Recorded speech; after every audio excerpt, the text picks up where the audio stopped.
datang di podcast Manajemen Lintas Budaya. Nah, kali ini kita bakal ngobrolin topik yang menarik banget sekaligus sangat penting di era globalisasi ini, yaitu perbedaan antara budaya kerja Indonesia dan perbedaan budaya kerja Korea. Kenapa sih topik ini penting banget? Karena sekarang itu banyak banget perusahaan Korea yang beroperasi di Indonesia. Nah, ketika ada dua budaya yang bertemu di dalam suatu perusahaan, disitulah muncul tantangan besar sekaligus peluang yang besar juga. Jadi teman-teman, hari ini kita bakal kupas tuntas bareng-bareng. Dan serunya, aku nggak sendirian di sini karena aku sudah ditemani dua narasumber yang sangat-sangat hebat. Sebelumnya aku mau panggil narasumbernya dulu ya. Nah, kalau dari itu kita sambut dulu kedua narasumber hebat kita, Kak Kak Salwa dan Kak Reva, dipersilakan. Halo, Kak Esta. Halo, Kak Reva. Nah, di sini yang pertama ada Kak Reva yang sudah banyak mempelajari manajemen lintas budaya. Halo Kak Reva, apa kabar? Alhamdulillah kabar baik. Baik, yang kedua di sini ada Kak Salwa yang punya pengalaman langsung magang di perusahaan Korea di Indonesia. Apa kabar Kak Salwa? Baik juga, terima kasih ya udah diundang ke podcast ini. Excited banget deh untuk membahas budaya kerja di Indonesia dan di Korea. Wow, baik, kalau gitu kita langsung mulai aja kali ya. Nah, biar nggak bingung, kita mulai dari dasarnya dulu deh. Menurut Kakak, apa sih perbedaan antara budaya kerja di Indonesia sama Korea? Oke, kalau menurut pengalaman saya nih, budaya kerja di Korea itu dikenal sangat disiplin, hierarkis, dan punya pola pikir serta cara kerja yang fokus ke pencapaian target. Mereka itu terbiasa kerja cepat gitu ya, dan juga jam kerjanya itu panjang, bahkan mereka itu sering lembur sampai malam. Nah, hal ini itu ada hubungannya sama sejarah mereka, karena sejak masa Korea itu yang masih miskin, kerja keras itu dianggap cara untuk bertahan dan maju. Oke, betul sih, saya setuju banget sama pendapatnya Kak Reva dan pengalamannya juga, karena saya ngalamin sendiri juga gitu. Contohnya ketika saya lagi magang di perusahaan Korea kemarin tuh, kalau karyawan Indonesia itu jam 5 sore udah mulai pulang, cuma ternyata karyawan Korea itu masih tetap lanjut kerja sampai malam. Jadi mereka tuh punya kebiasaan kalau misalnya atasannya belum pulang, dia tuh gak bakalan pulang karena gak enak sama atasannya. Waduh, kalau di sini mah jam 5 udah mikirin mau makan apa ya Kak. Kalau di Korea jam 5 tuh masih semangat kerja. Masih bener banget sih, kadang bikin kaget karyawan lokal sih yang baru pertama kali kerja dan dapat magang di sana. Wah, lumayan ketat ya. Terus kalau di Indonesia gimana nih Kak Reva? Nah, kalau di Indonesia itu beda, disiplinnya itu tetap ada, tapi suasana kerjanya itu lebih fleksibel. Nilai kekeluargaannya juga kerasa banget Kak. Jadi ada keseimbangan antara kerja sama kehidupan pribadi karyawan itu. Oke, aku paham. Berarti bedanya di ritme kerjanya. Terus kalau di komunikasinya tuh gimana Kak? Kalau di komunikasinya itu juga terasa beda banget. Orang Korea itu biasanya kan to the point ya. Kalau secret itu biasanya kedengarannya keras. Sementara kan kalau orang Indonesia itu cenderung kayak halus, pelan-pelan gitu kalau ngomong kritik. Dan juga kalau orang Indonesia itu suka ngasih yang muter-muter dulu. Kalau nggak ngerti konteks sih bisa salah paham. Iya ya, orang Korea bilang kerjaan jelek mungkin biar bisa cepat diperbaiki. Nah, tapi kalau orang Indonesia sakit hati kalau ditegur seperti itu kali ya Kak? Betul, apalagi kalau buat orang yang baru beradaptasi ya masuk ke perusahaan Korea. Nah, kita lanjut ke pembahasan kedua. Aku mau nanya nih Kak Reva, kalau misalkan kedua budaya ini ketemu di satu perusahaan, kira-kira tantangannya itu apa aja? Nah, menurut saya ya, salah satu tantangan yang paling terasa itu soal ekspektasi kerja. Atasan Korea itu terbiasa dengan standar yang tinggi, terus juga jam kerja yang panjang, dan semuanya itu harus cepat selesai gitu kerjaannya. Sementara kan kalau karyawan Indonesia itu biasanya lebih menghargai waktu buat keluarganya. Nah, kalau nggak disesuaikan itu bisa muncul rasa nggak adil juga. Betul banget sih, selain itu juga ada tantangan lain, yaitu mengenai gaya kepemimpinannya. Di perusahaan Korea itu tuh cenderung atasannya tuh sikapnya tegas-tegas sih Kak. Terus kayak misalnya memberi instruksi tugasnya itu yang singkat, padat, namun target dan tenggatnya itu jelas dan ekspektasinya eksekusinya itu cepat juga. Kalau misalnya di Indonesia itu banyak banget karyawan yang lebih nyaman kalau misalnya ditanya kenapa, terus kayak ini tuh gimana ya kerjaannya, harus ikut dijelasin juga sama atasnya. Jadi orang Indonesia tuh pengen paham banget tujuannya apa, langkahnya kayak gimana, prioritasnya apa, terus ditanya dulu batasannya biar nggak salah arah. Nah dari sini sih kalau atasan Indonesia merasa ini tuh lambat karena terlalu banyak tanya sih.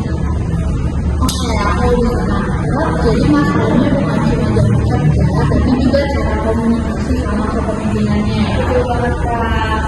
Kayak contohnya nih di PT Cari Jadang Indonesia, penelitian itu menunjukin budaya kerja Korea punya pengaruh besar, yaitu sekitar 41,3%. Kinerja karyawan itu dipengaruhi oleh budaya kerja Korea. Nah, tapi kalau komunikasinya itu nggak disesuaikan ya, karyawan itu bisa ngalamin culture shock juga. Oke, aku ada lagi nih Kak, pertanyaan. Aku pernah dengar kamu tadi, katanya di Korea itu jarang banget perusahaan yang langsung memecat karyawannya. Itu benar nggak sih Kak? Iya benar banget kayak Kak. Mereka itu biasanya mau langsung dipecat. Jadi kalau ada masalah itu biasanya dikasih peringatan dulu, terus dibina, atau kadang juga dipindahin ke posisi yang lain gitu. Jadi jarang banget ada yang tiba-tiba diberhentikan. Betul banget. Terus secara hukum juga gak gampang ya buat PHK karyawan di perusahaan Korea itu. Apalagi perusahaan kan harus ngasih alasan yang kuat dan jelas ya. Misalnya kayak karyawan melanggar atau aturan berat atau mungkin merugiin perusahaan itu.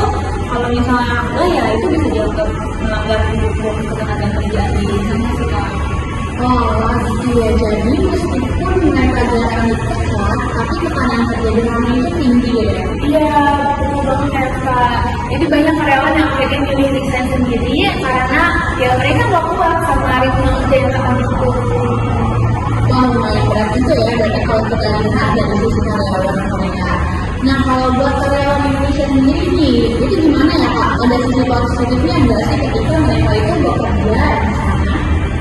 Ada pastinya. Yang pertama, karyawan Indonesia mungkin awalnya kaget dengan budaya kerja yang ada di Korea ya, yang emang tuntutannya itu harus keras dan cepat juga. Tapi lama-lama bakalan terbiasa. Terus hasil mereka tuh jadi lebih disiplin, bisa terbiasa mengejar target yang tinggi dengan waktu yang singkat, mereka jadi bisa dan akhirnya ikut termotivasi juga.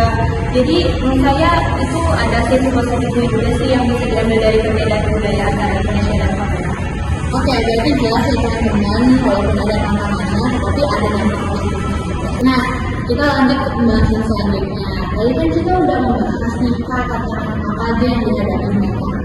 Nah, untuk mengatasi permasalahan tersebut, apakah ada langkah yang bisa dilakukan supaya kerjasama itu tetap terus berjalan kayak gitu? Oke, ada siap Kak.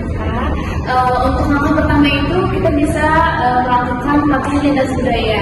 Jadi karyawan Indonesia bisa belajar budaya kerja Korea gitu. Dan sebaliknya karyawan Korea juga belajar budaya Indonesia. Nah ini tuh penting buat juga salah paham antara karyawan Korea sama karyawan Indonesia. Nah, selain itu juga perusahaan perlu sih kayaknya membuat aturan kerja yang seimbang, misalnya tetap menjaga disiplin, tapi juga menghargai keseimbangan gitu antara pekerjaan dan kehidupan pribadinya. Jadi karyawan tuh bukan cuma fokus kerja terus, tapi juga punya waktu untuk me time, waktu untuk bersama keluarga atau bersosialisasi. Kayak gitu. Ya sih benar Kak, kalau kerja terus kapan healingnya gitu ya. Oke Kak, ada contohnya kan nggak sih kayak yang udah berhasil yang udah berjalan kayak gitu sama perusahaan? Untuk ternyata ya ada, kayak misalkan tadi di PT Bidang Indonesia ya, karyawan Korea itu bisa belajar bahasa Indonesia biar komunikasinya itu lebih lancar. Dan juga bisa sebaliknya, karyawan lokal juga belajar cara memahami cara kerja di budaya Korea gitu. Dari situlah muncul rasa saling menghargai antara karyawan Indonesia sama karyawan Korea. Betul banget sih, karena bahkan komunikasi seperti itu membuat hubungan tuh menjadi lebih akrab ya Kak.